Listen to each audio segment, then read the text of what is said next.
مولانا ہدایت الرحمان بلوچ کا آنکاڈا کور ڈیم کا دورہ، ڈیم اپ ریزنگ پر تفصیلی بریفنگ۔ رکن صوبائی اسمبلی گوادر مولانا ہدایت الرحمان بلوچ نے آنکاڈا کور ڈیم کا دورہ کیا۔ اس موقع پر ایریگیشن اور پبلک ہیلتھ ڈپارٹمنٹ کے افسران بھی ان کے ہمراہ موجود تھے۔ دورے کے دوران ایریگیشن ڈپارٹمنٹ کے حکام نے حالیہ بارشوں کے بعد ڈیم میں پانی کی موجودہ صورتحال پر تفصیلی بریفنگ دی، جبکہ ڈیم کی اپ ریزنگ منصوبے کے مختلف پہلوؤں سے بھی آگاہ کیا۔ مولانا ہدایت الرحمان بلوچ نے منصوبے کی اہمیت پر زور دیتے ہوئے کہا کہ ڈیم کی اپ ریزنگ سے علاقے میں پانی کے ذخیرہ کرنے کی صلاحیت میں خاطر خواہ اضافہ ہوگا، جو عوام کے لیے ایک خوش آئند پیش رفت ہے۔ حکام کے مطابق ڈیم اپ ریزنگ منصوبے کے کام جلد شروع کیا جائے گا۔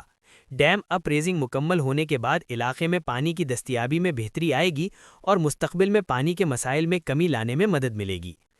تازہ ترین خبروں اور تبصروں کے لیے voice of Makran YouTube channel, Facebook page اور واٹس ایپ چینل کو فالو اور سبسکرائب کیجیے۔